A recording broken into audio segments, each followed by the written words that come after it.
mesmo me teologizando, né? E quem sabe, né, eu posso até mudar o nome do canal por enquanto, né? Eu estou fazendo aqui um estudo, né, sobre as curiosidades do idioma hebraico. E a relação que eu quero falar hoje, por exemplo, é a interação, né, entre a letra Beit e a letra Aleph, né? Partindo do idioma proto-sinaítico, o Beit personificava uma casa, né? A letra Ain personificava um olho mesmo, um olho que observa, como se fosse o olho de Horus, né? E a letra Lamed, que é a personificação de um cajado, né? Então, com isso se lê Baal, né? Interessante que o nome Baal, na sua origem, ele significa senhor ou possuidor, né? Só um pouco mais para frente que ele vai ter uma conotação muito mais relacional, que começa, né? Ela começa a ser usada para empregar a relação do homem com a mulher, né? O homem se torna o senhor da mulher, e com a divindade para o seu adorador, né?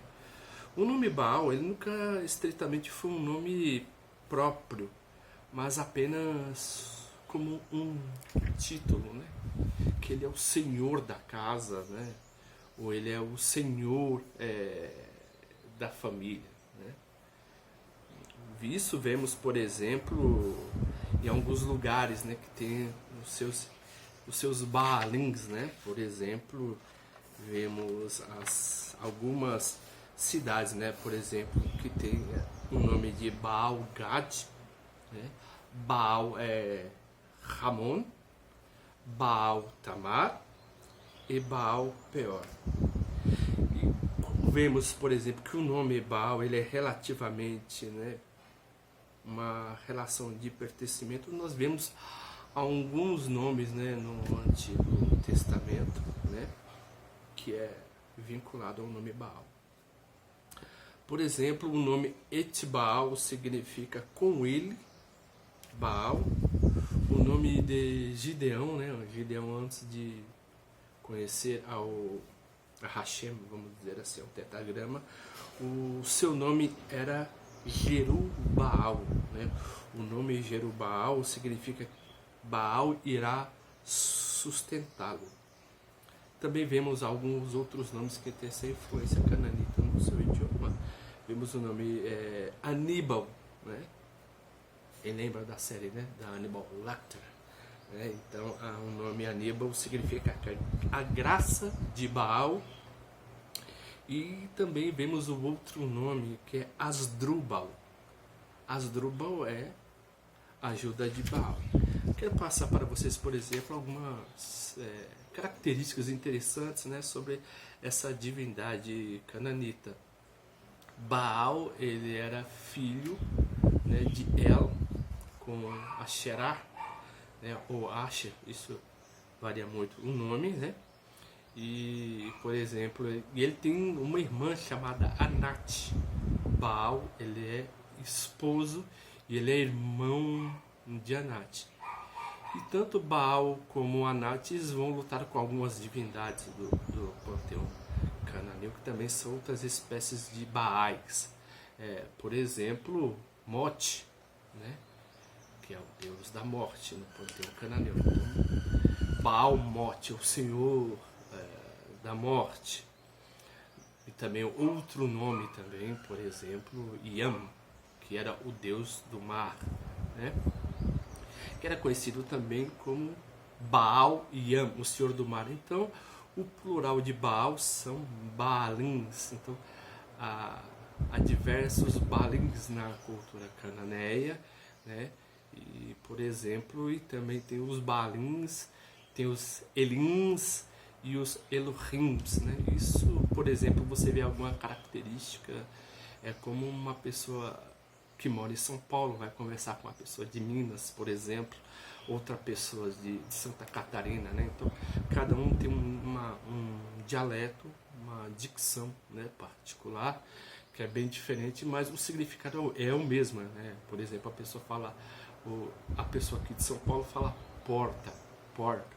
As pessoas dão risada, né?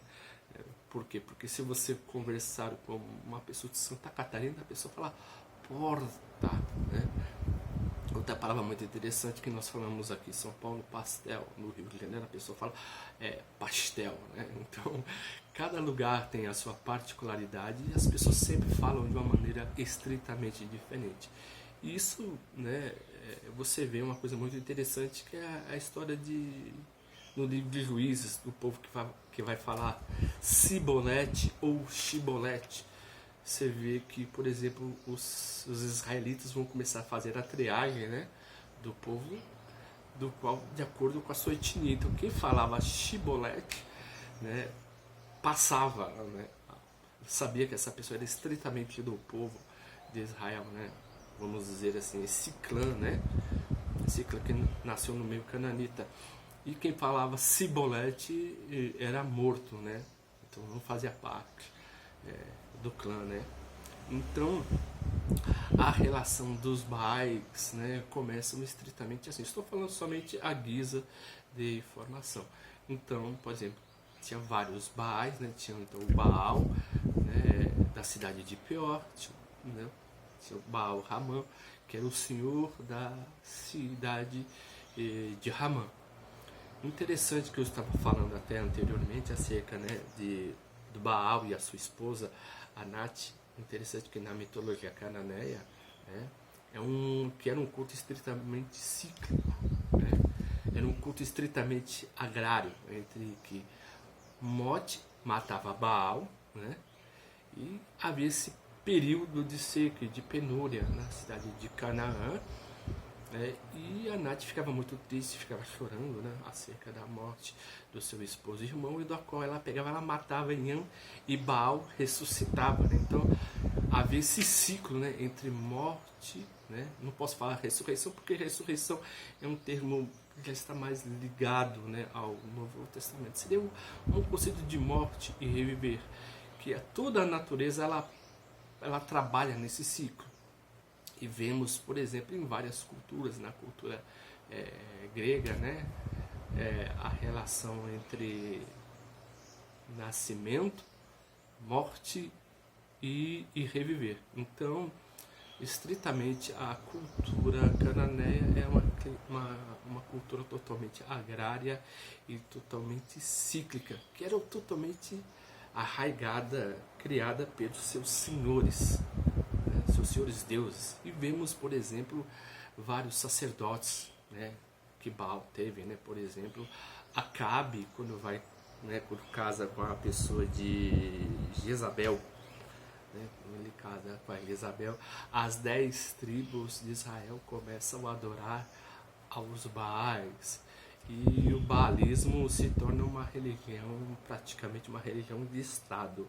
Aí vemos, por exemplo, que bem mais para frente, né, Elias, ele combate os profetas de Baal, né, e ele usa até o mesmo método, né, o mesmo ritual para mostrar que o Deus que ele acredita, sendo o tetagrama, é superior aos outros deuses, né. Interessante que nessa história os sacerdotes, né, dos Baais, vamos dizer assim, né, eles se cortavam, né, então o seu culto era totalmente excêntrico, era totalmente,